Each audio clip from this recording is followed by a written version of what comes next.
So, good evening everybody, and thanks again for the warm welcome and Imre's introduction. Just before we get started, I would like to give you a small exercise which is really helping me. So can the people sitting on the most left edge of the chairs just give a sound, just say hello or something? Hello. Hello. Alright, excellent. And the other side, the right side? Hello. Alright, yeah, that's just for me to approximately know where to speak. Good. Right.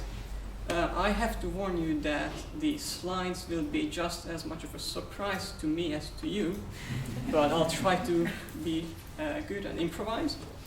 So the very first thing I would like to start with is, if I'm holding this up without knocking anything down, can somebody tell me, or many of you, what am I holding in my hand?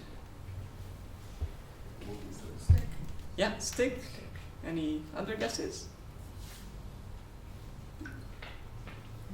Anything? Magic wand. Sonic probe. Oh, sonic probe. Okay, yeah. I mean, a few weeks ago when I asked this, I had a response of lightsaber, so Right. So yeah, it's a stick or a white cane, but if I think about it, yeah, it could be. That's one way I like to refer to this. But being a theoretical physicist, I often like to think of this as a swinging pendulum. It's always handy, just to play with. So this is usually the small exercise I like to use to show that science, even hardcore science, and sensory loss shouldn't be that different from each other. It's just a simple aid tool you can somehow see both science and some assistance in one object. Now you don't have to, but if you want to, I invite you to close your eyes for the rest of the talk, just to be on equal footing. My slides are terribly boring, I just have text on it, so you won't miss much. Yeah, it's entirely up to you. So if you feel like to, and we shall get started.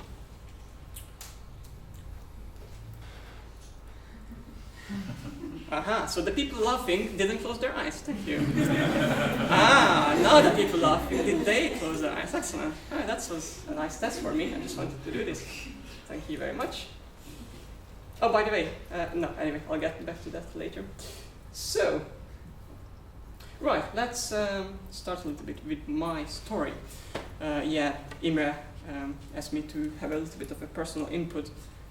Actually, roughly 1 month ago, I had to give a very, very academic, boring conference talk on our project. Then just a week ago, I had to do a very business-like talk and investment pitch, so just had to switch completely. And today it's a bit of everything, a bit of personal, a bit of research, a bit of just common sense. So hopefully it will be a nice and relaxed speech. Right. So for the first 6-7 years of my life, I was perfectly sighted.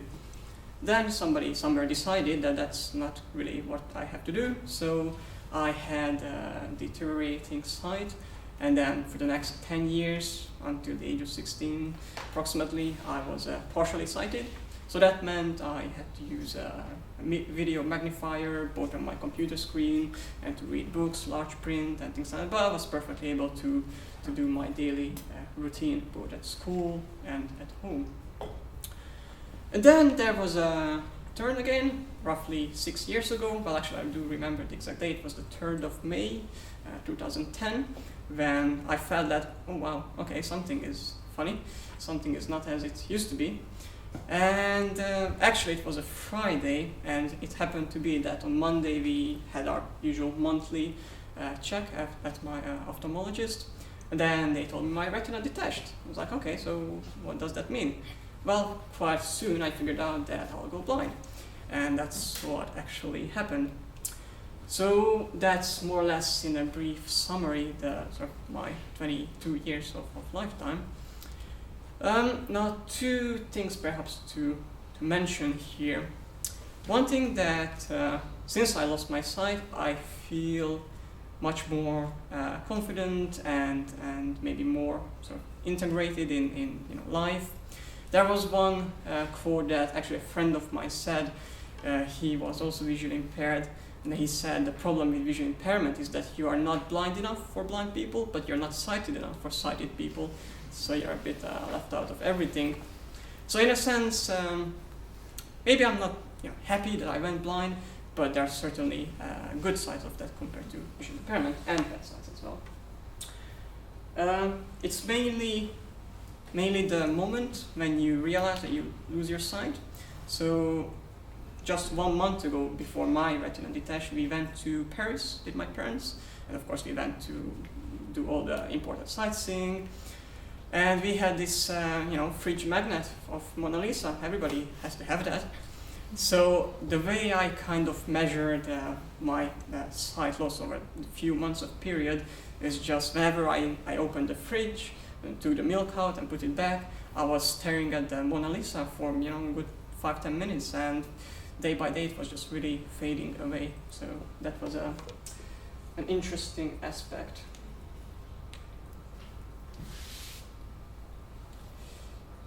Yes, so when it comes to blindness, I usually like to say that I'm first Daniel, then I'm blind. And lots of the people actually mix this, because the first time you meet with them, they point out that you're blind. Well, I know that, you don't have to do this. So when I say first I'm Daniel, that means that for a very young age I was very ambitious in studying natural sciences. I was always curious of how things are working. I was really excited about all the mathematics and physics and chemistry and all these things. So it was a big dilemma when I had to decide what I want to do at university. Do I want to do something which I really like, or maybe something that my teachers suggested, just take history or psychology, that's more textual based, you don't have equations and all the tricky things. So I knew that I'll face challenges, but I thought, what, I'm brave enough, I'll just try it and see how it goes. And I'll point out why this was important later. Right, so knowing that I will face challenges and lots of people try to discourage me, there are of course some good people who actually try to encourage me, that today, after being in theoretical physics for the last 3 years, gave me a motivation to do something about this, to change a little bit maybe how people see this challenge. So my philosophy relies on 2 assumptions. One is that education is a need. Everybody has some kind of education to some extent, and thankfully it's probably spreading used to using internet and more and more books. Now the second assumption is that basically blindness is not necessarily curable. So although in maybe some of the third world countries we see some decrease in vision impairments and blindness because of infectious diseases are less and less likely, but on the other hand, in the first world countries, so to speak, blindness still doesn't necessarily have a cure date. So maybe I have good faith in sensory substitution and in technology, so maybe in 50 to 100 years we'll have a perfect substitute for sight. But until then, I thought we'll have to deal with it in a better way than we do today.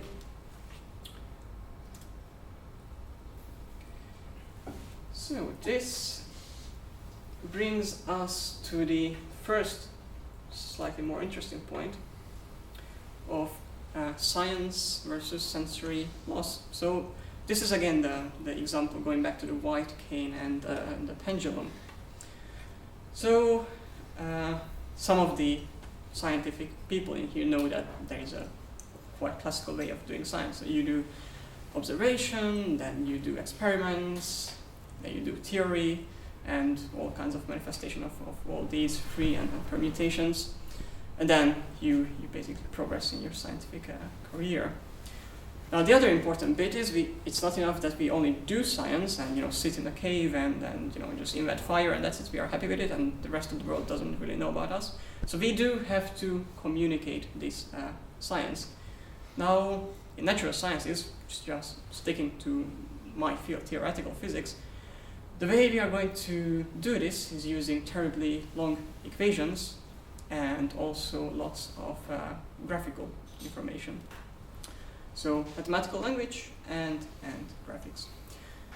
Now, mathematical language is tricky because the text-to-speech or the screen readers are not very happy with all those tricky symbols. They like the standard 26 Latin characters.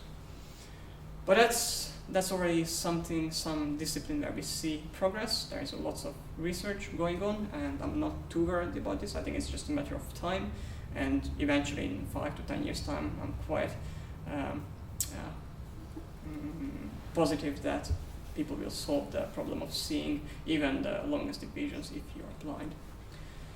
But what I'm more concerned about is the graphical side of things. So the way we study nature from the sort of graphical point of view is that we use the telescopes, we use the microscopes, and then all the data that we gathered, we would graph them using all kinds of diagrams and plots and even color code the curves. But on the other hand, the things that we usually measure, so modern physics, the distant galaxies and electrons and electromagnetism, these are all invisible to the bare eyes.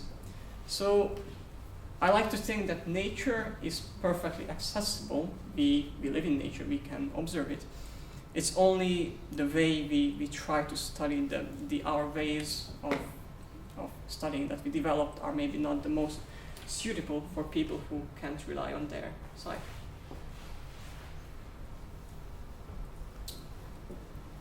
Right, so let's just focus on graphics and not anything else, not on the mathematical language. So if you take a graph, just even think of the simplest y equals x squared parabola, what you have on a more or less well done scientific report, and that's what they teach students in high school and college, put the text labels on the axes and the legends. Then if you have two curves, put them some colors, so you have a color code. Then you obviously have the trend or the geometry of curves. It depends on the function, how the line looks like. And more importantly, you have the numerical information. So if you look at the x-axis, you know what is the y value associated with it. So usually it's just what we see in image, but underlying there are lots of sets of information. It's almost like layers of cake.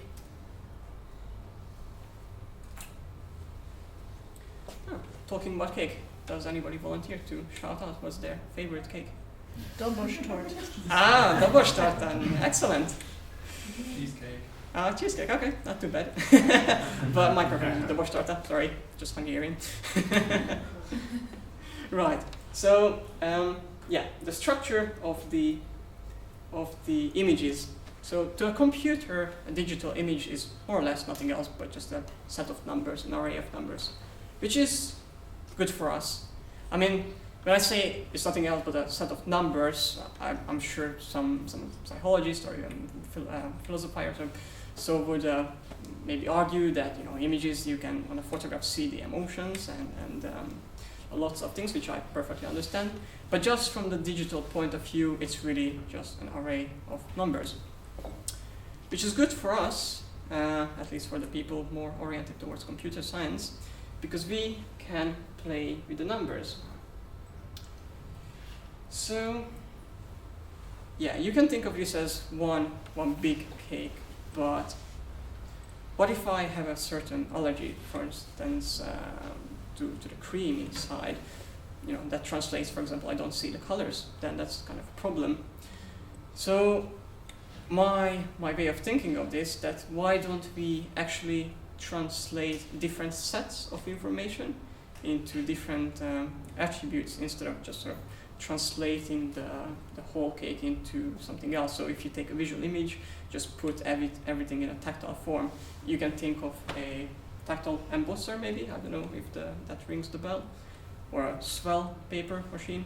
So what these do, you just almost like print out a visual image, and it will just make everything tactile, including the text and the features. If you have different colors, maybe it will use a different thickness of the line, but so you don't really get any audio or verbal cues. everything is tactile.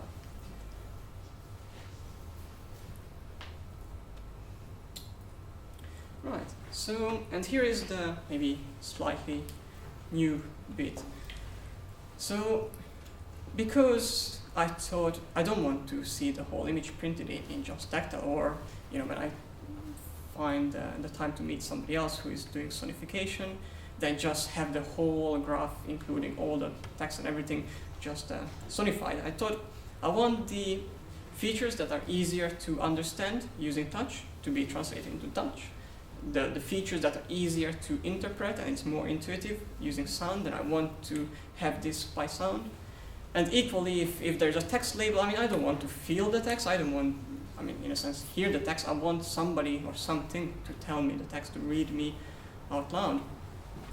So the way I thought of doing this is in 3 steps. So let's first concentrate on a process I named tactification. So that's really just a sort of visual to tactile transformation. Here what you should in theory do, just take your array of numbers, and then basically you have to clean up your image. So the numbers include all the information that appears on the visual image. You first have to identify which numbers correspond to the text labels, and you have to try to clean that up.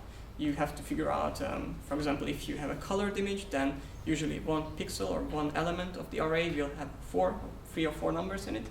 So you have to sort of play with that, so you get rid of the colors. And really just reduce everything to a level when you have only the geometric shapes that are easier to understand by touch. Yeah, and the strength of this is kind of self-explanatory, that it's easier to feel a trend than maybe listen to it or sort of have somebody describe it. If we just stick to the previous example of a y=x squared graph, somebody would describe it verbally as a valley, or maybe somebody else could say it looks like a smile. Somebody could say it looks like a parabola. Well, maybe if you had never seen a y=x squared graph, none of those mean you anything. So why don't we just show people and have them feel it, what it means?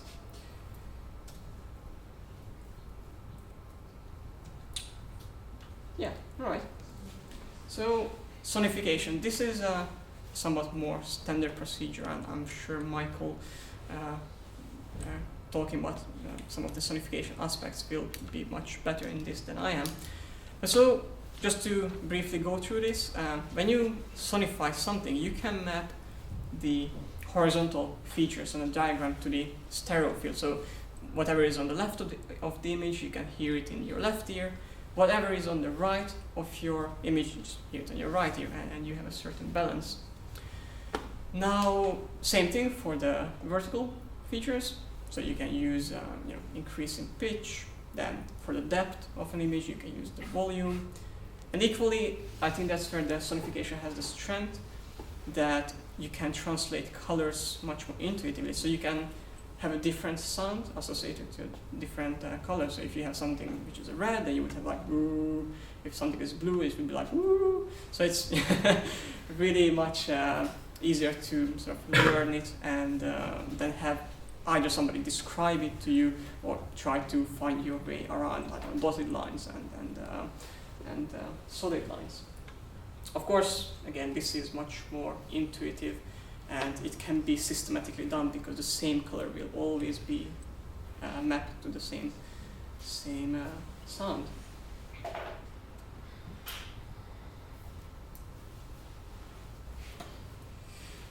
Right, so sorry, I'm just relearning what I was writing. Right, verbalization. Again, this just, as it might suggest, refers to the process when we convert the text into speech. So the way you can do this is, again, just have a computer vision or machine learning algorithm that you'll find the set of numbers that correspond to your text labels in the image. Then you apply optical character recognition. you write your data in a, well, basically in a text file, if you will, and just having the first line title says this and that. Next line said label on the x-axis. Third line says label on the y-axis, and so on. Then you just give this to a standard text-to-speech engine, and if you press a button, it will be read out loud immediately. This can be done for many features.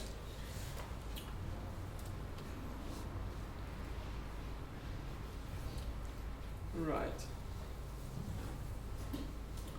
So this is where we are going to the field of, right, we have technification, sonification, verbalization, whatever they mean. Really, to sum up quickly, the message so far is that if you have a visual image, perhaps we might think of the idea that we separate the different sets of information to different modalities. But that's all good. If we have that, how are we going to deliver this to somebody who cannot actually see, but have to use other modalities? And the way we think of this with my team is by building an electronic refreshable audio tactile graphics display, or for short, a TGD. Now, this is a fancy name, so that's why we just use the three-letter acronym. But really what it is that it combines these three processes of making things tactile, sound, and verbal, and using actuator-controlled, computerized tactile pixels, and also the speakers of a computer. It gives you all three outputs at the same time, of course each in the appropriate form.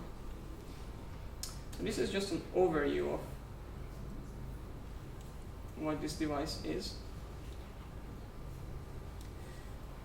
But I have mentioned a few things earlier. So one thing that I said, or it was on the slide, if you still have your eyes open, is an actuator control tactile pixel. Well, okay, great, but what is that?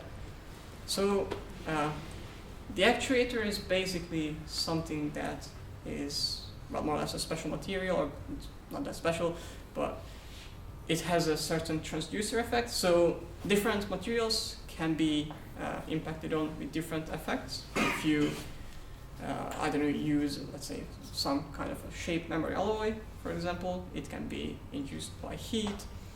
The more typical, perhaps, is piezo crystals, which react to voltage difference. And there are a number of other actuators that can be acted on. So the idea is, if we just pick up one particular example, if you apply, let's say, heat to a piece of metal, it will simply expand its length. So all the input is translated into a mechanical deformation.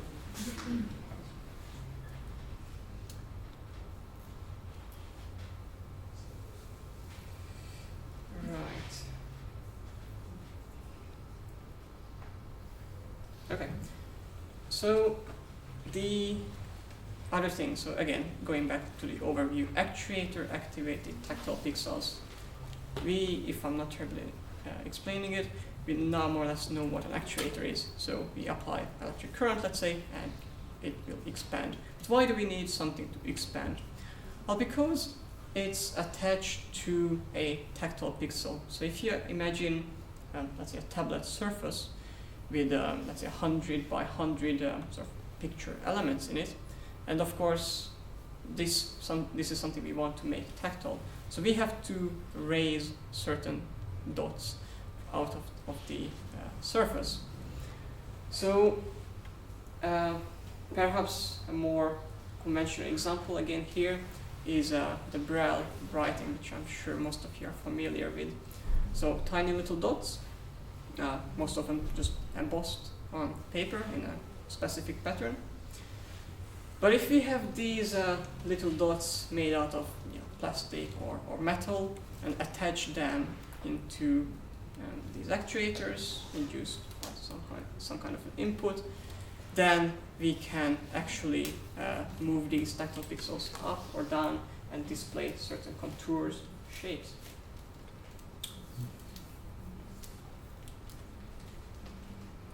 Yes. Now, one question when we talk about the tactile pixels is the resolution and also the distribution of these tactile picture elements. So when you actually see your computer screen, these days with all these retina displays and full HD and all these, your eyes are hardly capable of distinguishing between the tiny pixels. So if you see a circle, it would look very much smooth. But of course, because these tactile pixels have a certain diameter, because your fingers have to feel them, and there are technical limitations, we can't really do a 10,000 by 10,000 or even just 1,000 by 1,000 resolution display. Probably the limitation is somewhere between 100 by 100 or 150 times 150. And this causes problems because, first of all, how do you display a smooth curve, so a circle, such that it actually feels like a circle? But the other maybe more interesting thing is that some people will want this device to display text, so the usual 6-dot Braille pattern. But of course, essentially, we are trying to solve the challenge of seeing graphs by the blind. So having patterns of 6 dots is not really ideal for displaying a circle, because you will have some larger gaps between some of the dots and some smaller gaps. So it's by just defining the pattern is a challenge. So now, of course, one potential solution could be that we find an actuator which might allow us to have a completely continuous surface, so almost like a glass, and maybe built in some wires under the glass, so you can practically activate it anywhere and pause it. But this is very heavily research dependent. We don't actually know whether this is possible or it's cost efficient.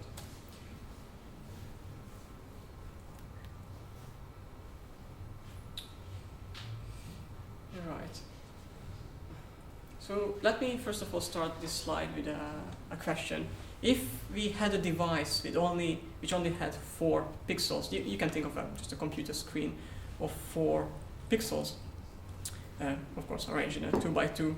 If I wanted to plot a circle, what would be the shape I get? Square. Square? Yeah? I think we can all agree on this. So yeah, it doesn't really matter what I give the computer. If the resolution is not good enough, I'll just get completely different things. Now, of course, if I had a little bit better resolution, a 4 by 4 or 16 tactile resolution, the circle would look something like maybe like an octagon. We can perhaps say that. So higher the resolution, the smoother we can get shapes.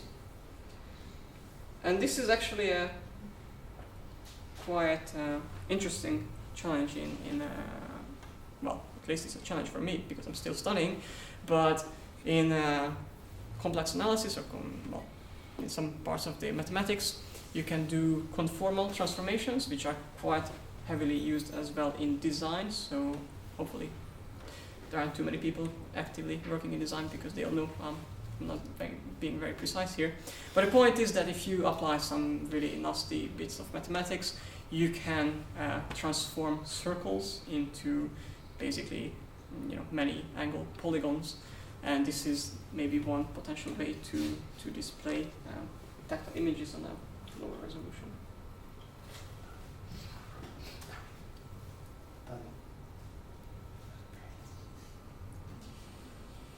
Right. So we mentioned briefly, the overall idea. So we have a software which will take our visual image, put them into different outputs, and then we have some kind of a device which has some special materials inside. If current is flowing through the wire, they will, let's say, expand.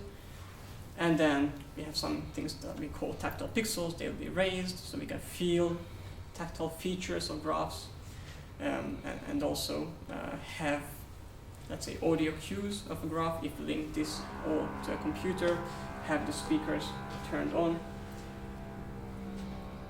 and get verbal feedback using text-to-speech.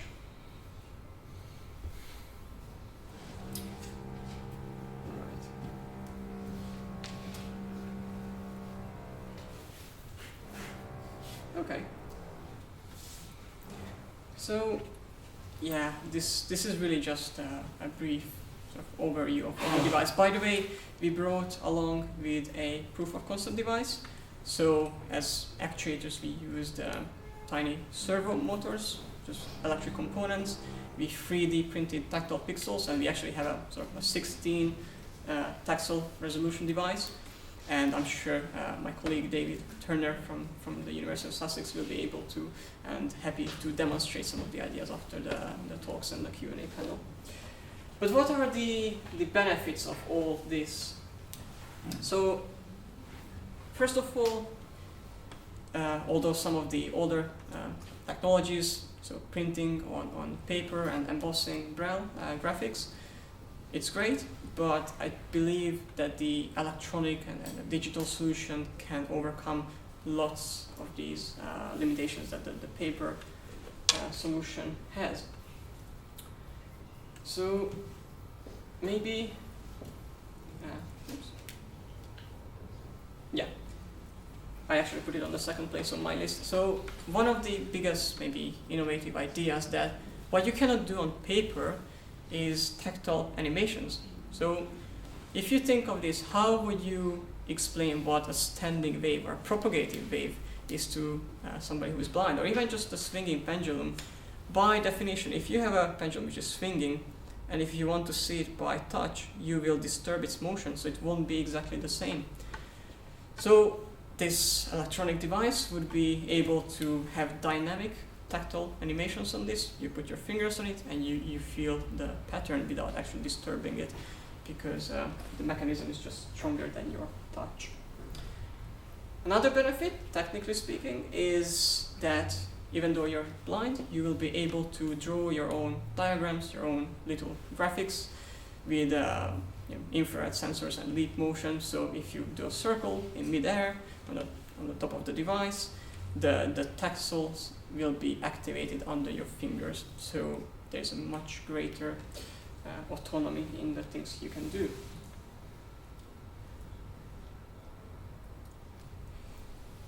Yes, and some of the, well, maybe more standard features which are perhaps not such a great things compared to even the paper embossing, but you will be able to code yourself, or just have a graphical user interface, put in some functions, press a few buttons, and even if you're blind, without too much learning, you'll be able to plot all your graphs and diagrams and everything you like.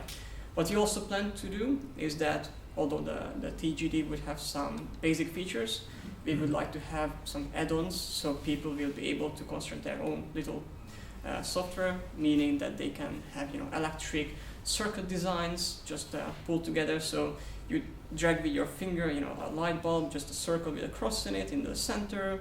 You pick up a wire, you bring it here. So pretty much what you would do in a fairly advanced sort of design tool visually, you would be able to do this on a tactile graphical device.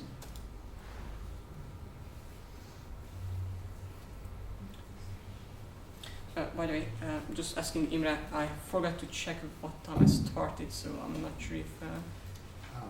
2 more minutes. 2 more minutes? Okay, yeah, I'll just skip a few slides then. Right. Right. Well, the emotional benefits, I think, are equally important to the technical benefits. So, obviously, from my description, it might be already transparent that it will give a greater autonomy to blind students and even not students, but people with other jobs. And it will extensively expand the study resources available for blind people. Right, so just very briefly, not to run too much over time, there are of course a few challenges, otherwise we would be already solving a quite big challenge.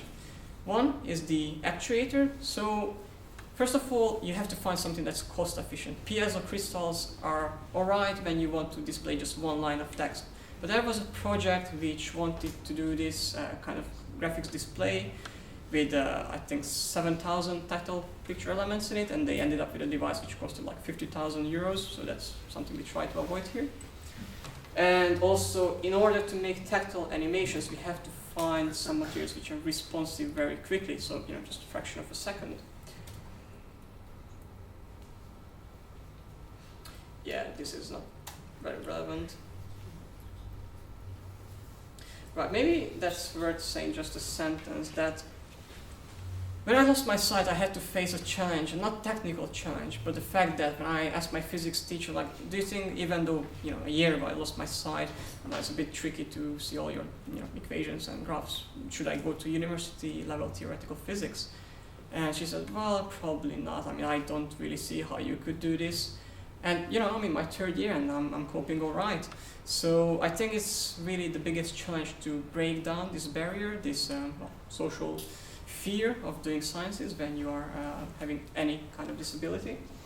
So that's what we are trying to do as well.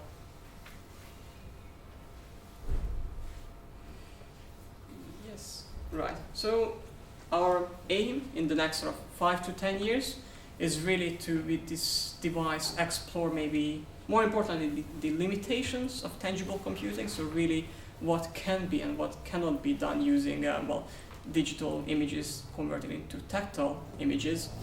So that's one of the big things. And as I said, one day perhaps we'll be able to find the ideal substitution of any sense, but until then I think we have to somehow try to substitute it with something else, and in this case a multi-cross-modality platform. Right, and this is pretty much my finishing slide. So, does science make sense? Well, doing theoretical physics and some of my friends with me here today, I'm sure we can say, no, very often it doesn't make sense.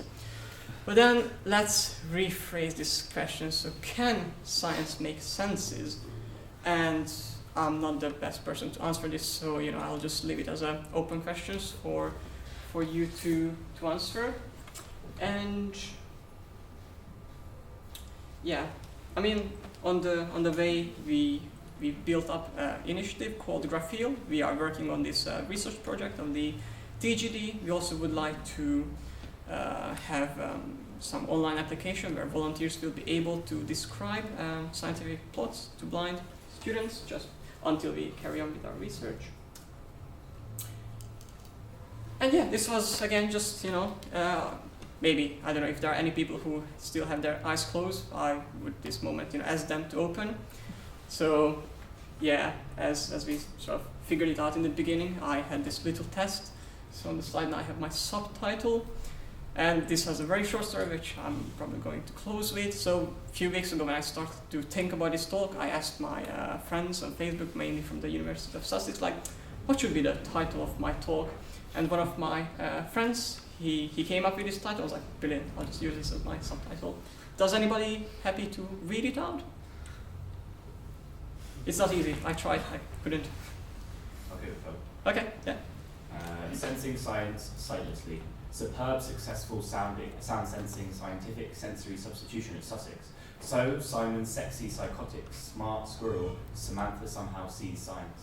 Yeah, and I think that pretty much summarizes what sensory substitution should be all about. So, yeah, with this I will thank you, and of course, if you want to have some more info, feel free to email me, look at our websites, follow us on social media, just a bit of plug, and otherwise, thank you very much. I hope it made sense. Thanks.